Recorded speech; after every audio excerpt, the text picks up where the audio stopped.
اعوذ باللہ من الشیطان الرجیم، بسم اللہ الرحمن الرحیم، السلام علیکم ورحمۃ اللہ وبرکاتہ۔ امید کرتے ہیں آپ خیریت سے ہوں گے۔ ہاکائی کے ایک اور ایپیسوڈ کے ساتھ آپ کا میزبان محمد سعد اسلم حاضر خدمت ہے۔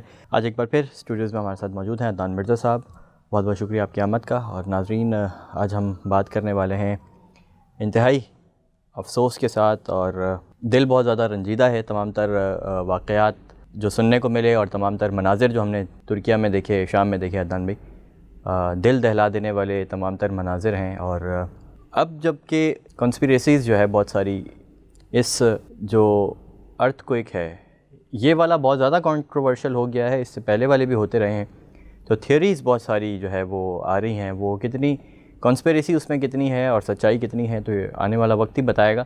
لیکن بات ہم اس کے اوپر ضرور کریں گے آج۔ ہارپ ٹیکنالوجی کے بارے میں کہا جا رہا ہے کہ وہ یو ایس نے جو ہے وہ شاید استعمال کی ہے، کیونکہ ٹرکی کو یا ترکیہ کو وہ تھریٹس بھی دیتا رہا ہے پچھلے دنوں، اور پھر اچانک سے اپنی ایمبیسی کو خالی کروا لینا، یا پھر اور دیگر بہت ساری چیزیں جو ہے وہ سننے کو مل رہی ہیں۔ لائٹننگ آسمان کے اوپر کیوں ہوئی؟ اور سب سے پہلے تو تھوڑا سا ہارپ کے بارے میں بتا دیں تاکہ ہمارے جو ناظرین ہیں ان کو سمجھ میں آ جائے کہ ہارپ ہے کیا، اور امریکہ کے پاس یہ ٹیکنالوجی کیسے ہے، اور اس کے ذریعے سے یہ سب کچھ وہ کیسے کر سکتا ہے۔ اچھا، پہلی بات تو یہ کہ ہارپ جو یہ ٹیکنالوجی ہے یہ ایک ریسرچ بیسکلی بیس ٹیکنالوجی ہے، جو آپ کا جو ہمارے ارتھ کے اوپر جو ڈفرینٹ ٹروپوسفیئر ہے، اسٹریٹوسفیئر ہے، میسوسفیئر ہے، پھر اس کے بعد آئونوسفیئر ہے، تو یہ آئونوسفیئر کو ریسرچ کرنے کے لیے یہ فیسلٹی بنی تھی، اور 1993 سے آن لائن ہے بیسکلی۔ اس میں یو ایس گورنمنٹ کی، U S air force, U S navy, DARPA اور یونیورسٹی آف الاسکا، یہ چاروں جو بیسکلی سب پبلکلی فنڈڈ ہیں یو ایس کے، اور ڈارپا وہ ایجنسی ہے جو بیسکلی جس نے انٹرنیٹ بھی ایجاد کیا بیسکلی۔ تو ان لوگوں نے کولیبریٹ کر کے اس پروجیکٹ پہ کام کیا، اور اس وقت ان کا سرویلنس بھی ایک مقصد تھا، اور پھر یہ آئونوسفیئر کو بھی اسٹڈی کرنا چاہتے تھے، کیونکہ اس میں ہوتا یہ کہ جیسے جو ریڈیو فریکوینسی ہوتی ہے ہماری، ایک لو فریکوینسی ہوتی ہے، ہائی فریکوینسی ہوتی ہے۔ تو لو فریکوینسی جو ہوتی ہے نا آئونوسفیئر پہ جاتی نہیں ہے، تو وہ وہاں سے باؤنس آف ہو کے واپس ارتھ پہ آ جاتی ہے۔ تو اس لیے ہوتا ہے کہ جو آپ نے دیکھو گے جو لو فریکوینسی کے ریڈیو اسٹیشنز ہوتے ہیں وہ آپ بہت دور تک سن سکتے ہیں۔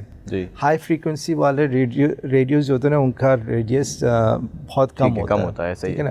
وہ اسی یہ لو فریکوینسی جو ہے نا وہ پھر ارتھ پہ رہتی ہے اور باؤنس بیک ہو جاتی ہے، باؤنس بیک ہو جاتی ہے۔ اس میں لو ماڈولیشن اور ہائی ماڈولیشن، وہ خیر اس کی بات نہیں کر رہے ہم۔